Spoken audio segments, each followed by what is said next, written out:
Welcome to day 18 of 365 days of Facebook Live. If you don't know who I am, my name is Macy Renee. I'm a self-mastery life coach and I'm doing 365 days of Facebook Live.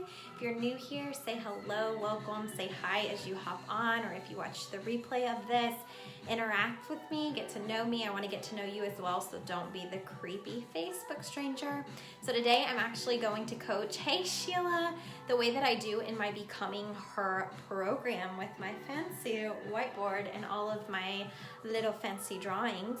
I just finished up coaching in there and thought I would go ahead and get my Facebook Live done. So if you join me, say hello. We are going to talk about negative thought loops and how we stay in this place. So I'm going to turn down my music so that I can focus, because otherwise I won't be able to. All right, guys. Hop on, say hello. Let me know if you can hear me. Okay, I've got my little mic on whenever I do all of my official coaching. I usually wear a mic so that everybody can hear me. All right, you all. I want to share with you a little bit about negative thought loops. So what many people maybe don't realize, if you're not in the personal development, self-help industry, is that we have a lot of thoughts in a day. We have anywhere between 60 to 85,000 thoughts every single day. And if we're not intentional about really honing in on the thoughts that are not serving us, they run through this autopilot subconscious programming in our brain. Okay, so many of the thoughts that we have on a daily basis, we're not even aware of. Our subconscious is made up of 95% of us. So that means that most of us, if we're not actually being intentional about being aware, we're running on this autopilot system. It's just easier that way. And so if that feels a little bit hard to believe, think about the very first thing you do in the morning whenever your eyes pop open. You have all of these subconscious programs stored into your brain that make it very easy for you to go about your day without having to relearn anything. So you can hop up out of bed, your feet hit the floor, you walk to the bathroom or to the coffee pot, you turn it on, the light switch, you go to the bathroom, you flush the toilet, you brush your teeth, you run the water. You don't ever have to reteach your brain those skills each and every day. So once you've done something a numerous amount of times, it then becomes a subconscious system, which is really wonderful in a lot of ways, that we don't have to relearn how to turn on a light switch. Hey, hi, how are you? Is it Loria? Did I pronounce that right? I hope that I did. Welcome. So we don't have to reteach ourselves how to turn on a light switch, how to turn on the faucet, how to flush the toilet, how to scroll on our phone and operate all of the buttons, how to turn on the coffee pot. We don't have to relearn any of that. And so in that way, the 95% that we're made up of, being our subconscious, is kind of helpful. We learn it and it becomes instilled in us. The downside to this is that only 5% of our mind consciously decides to do new things and learn new things and create new habits and routines. And this is why it's very hard for people to stick with things that they say that they want to do. For instance, if you say things like, I want to start like January 1, I'm going to start going to the gym and I'm going to go at least 3 days a week and I'm going to eat healthy at least 2 meals out of the day. And you start on January 1st and you have this inspiration and motivation to do it. And then you get maybe like 10 days in and things are happening. Hey, Tay, things are happening with your kids. Things are happening at home. Life is not going as planned, which never happens, by the way. And when that happens, it's very easy to fall back into your autopilot programming, because we only have 5% of our mind that has the ability to create new things. So that is why we don't stick to a lot of our commitments to ourselves, because in the moment when we feel really good and inspired and motivated, it feels very easy to make that commitment to ourselves and to decide in that moment, I'm going to do this thing for me. I'm going to go to the gym. I'm going to eat healthier. I'm going to read a book every day. I'm going to learn Italian every day. I'm going to do 365 days every day. And the moment that it feels inconvenient, or that those sneaky subconscious beliefs start popping up, like I'll do it tomorrow, it's not a big deal today, nobody knew that I committed to this, only I did, it's okay if I let myself down, it's okay. Like when we have all of those little things running in the background, because that's who we've always been up to that point, those are the thoughts we've always had up into that point, it's very easy to fall back into this system, because this system, our subconscious, is the area of ourself we don't ever have to think about. It's already programmed. So the trick when you start something new is you have to build such an awareness within yourself to know that your brain is always going to try to get you out of whatever commitments you make to yourself. And that also when you declare that you're going to do something, there are going to be a million obstacles that get in your way. It's the natural course of the universe, because the universe is always testing us to see if we're if we're going to honor our commitments to ourselves, if we're actually going to follow through. So what I wanted to touch on a little bit today is that negative thought loop that we get in, because we're always creating results in our life. And when we get into these negative places, what you will often find is that when you get in a negative headspace, it seems like more and more and more and more and more continues to go wrong. And you're like, no, I don't want more to go wrong. I don't want this to happen. I want my life to be the opposite of what's happening right now. And somehow we just keep staying in the same place over and over again. It's very obnoxious. So I want to talk to you guys about this today. So first of all, you have to know that when we get in a thought loop, right, it's a circumstance that is often triggering the thought process that we go through.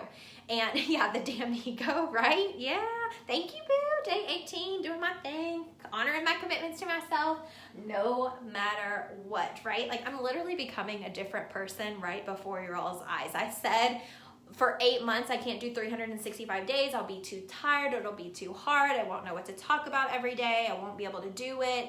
I had all the excuses because 95% of me has never done 365 days of Facebook Live. 95% of me has never practiced Italian lessons in my life, let alone a little bit every day. 95% of me didn't read at least 10 pages of a book every single night. You guys, I finished my first... Thank you, Elvis. Thank you, Elvis. I finished my first physical book in such a long time. Like I do audiobooks and I do, like if I'm going to read, a lot of times I'm listening to the audio because I had this story and this negative thought loop that I can't pay attention unless it's audio. I can't sit still long enough to read a physical book. Hey, Scott. And so this is what I'm talking about. We get into these thought processes that keep us very small. And it's the 95% of us that has evidence that it's never worked before. It's probably not going to work now. And something in me snapped where I was just honestly tired of my own BS. And I was like, no, I want to become the person that actually finishes the physical books that we have on our little makeshift library in our dining room.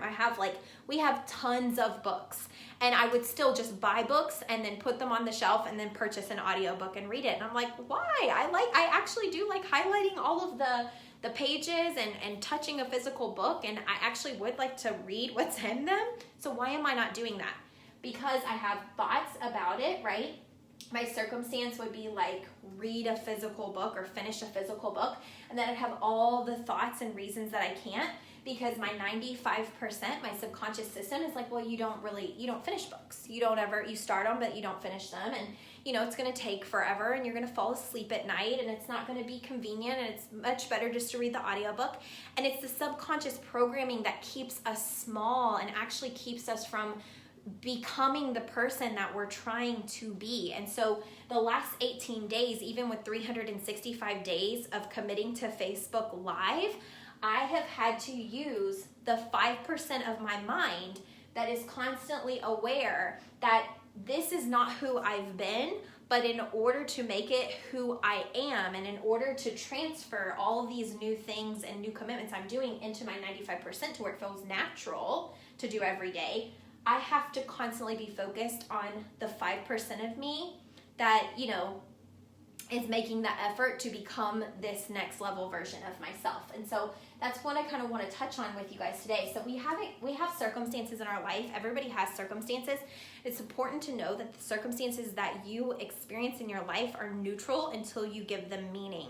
Okay, I just gave a silly example in my Becoming Her coaching program about if, like, let's say your husband came home and he was like, sorry husbands, your husband came home, he had used your car that day and he was like, oh, hey honey, I'm really sorry, but you're not going to be able to use your car the rest of the day. I ran over something and it completely like jacked up your tire. Like you're not going to be able to drive it at all. That the circumstance in that moment would be that the tire popped, right? There's nothing else. A lot of times what we do in that moment is we think our circumstances, my husband wasn't paying attention, or my husband, wrecked my car, or whatever you think that it is. And actually what happened is that the tire popped. Now, when that happens, you're going to have a lot of thoughts about it. And that's going to create the feelings that you experience in your body. So the emotion that you experience is always coming from whatever thoughts you're having, whether that's a subconscious program or a conscious program, okay? And then you're going to take action based on how you're feeling. That's what we do. Based on how we feel, we take an action. So again, going back to if on January 1 you say, I want to work out every 3 days a week, I want to eat healthy at least once or twice a day, during my lunch and dinner, breakfast and dinner, whatever it is, what's very easy is to have that thought, I want to do that, and then one day you feel motivated, and then the action you take is you go to the gym that day, you eat 2 healthy meals.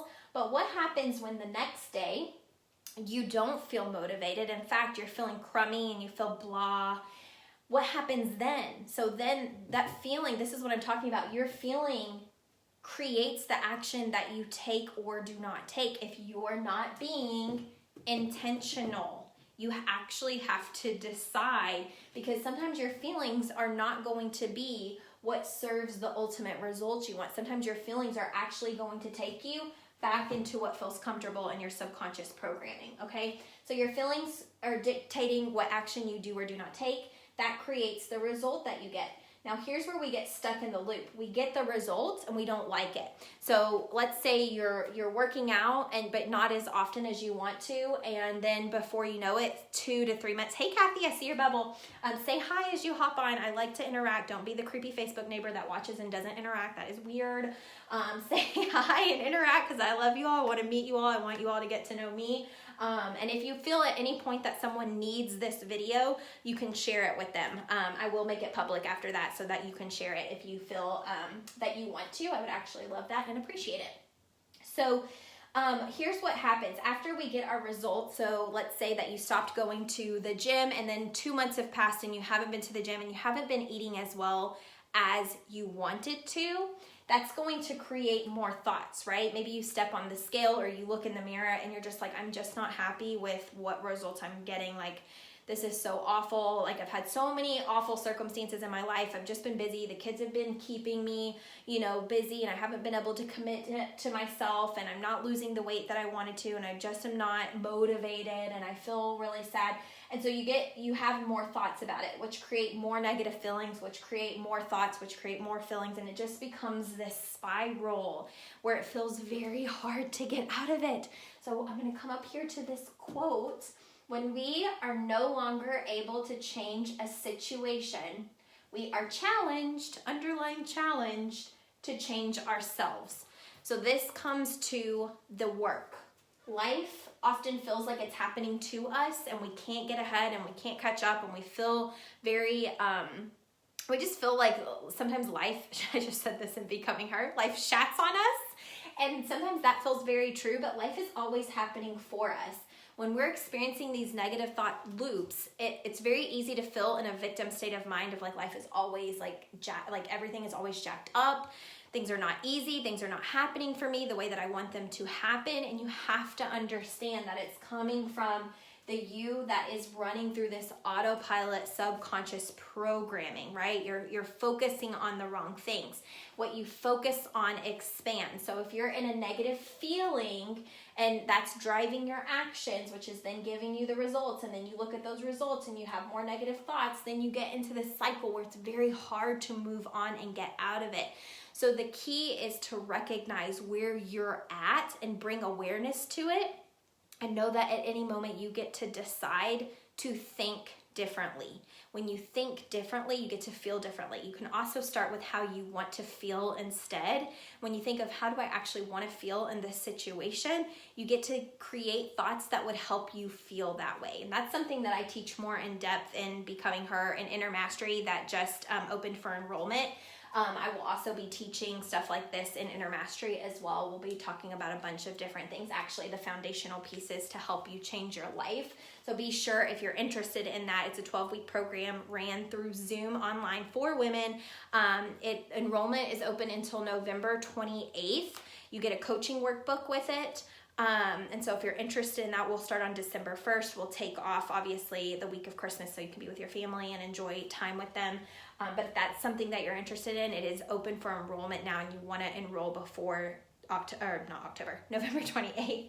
So you guys, if you have any questions about this, let me know. But know that if you're not intentional, your system, your brain is going to fall back on the you that you've always been. Your subconscious programming, the 95% that we're made up of, likes comfort and ease. It doesn't want you to change. It doesn't want you to do anything scary. It doesn't want you to do anything that makes you feel fear. If it's about taking a risk to grow and evolve and change and doing something you've never done, it's going to talk you out of it. It talked me out of doing 365 days of Facebook Live every day for 8 months. And I allowed that, right? Like I would have this conscious thought, I really want to do it. And then I would allow the 95% of me to be like, you've never done 365 days of Facebook Live. You're going to feel uncomfortable. You're not going to know what to say every day. Some people may not even watch. Some people may make fun of you. You might look like a total idiot. Like your brain goes through all the reasons why you should stay exactly who you are and stay safe. And when you do that, hey Sarah, and whenever you do that, you're not growing and stretching. Like so many of us have so much potential inside of us, and we have these self-sabotaging programs running in the background that are there to keep you at bay.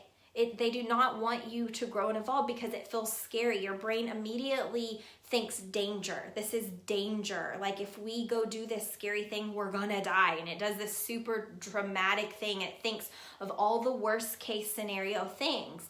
Not to mention if you have past evidence of it not working in the past, or you quitting on yourself in the past, or it just, didn't happen the way that you wanted it to in the past. It makes it very hard when your brain's collected evidence for all the reasons it might not work or hasn't worked before to restart something, to try again, right? Because it just feels like you're going to feel disappointment. And what it ultimately comes down to is your brain doesn't want you to ever feel bad. It doesn't want you to feel bad. We run from negative emotions like the plague. Like if we think it's going to make us cry, feel anxious, frustrated, angry, sad, if we think it's going to create any kind of negative emotion, we're like, we're not going there. But I have to tell you guys that it's in the willingness to explore those negative experiences, those negative thought loops, that you get everything you need to hit the next level version of yourself. And until you're willing to face that, you will stay in the same cycles and the same loops over and over again. In order to create something different, you have to do something different. You have to become different from your subconscious programming. So that is very, very, very important. And if you want to get a kickstart on this work and do the foundational piece of this work, do the 12-week Inner Mastery program if you want to commit to it in the long haul, because you're probably always going to grow, evolve, stretch. That would be the Becoming Her program. And if you're in Becoming Her, you get Inner Mastery for free. So if you have any questions, let me know. And if you want more content like this, make sure you're dropping stuff below. Share this video if you think anybody needs it. You can also message me with any topics you want me to cover. I would be happy to do that. But yeah, that's all that I have today. I hope you enjoyed it, and I will see you all again tomorrow.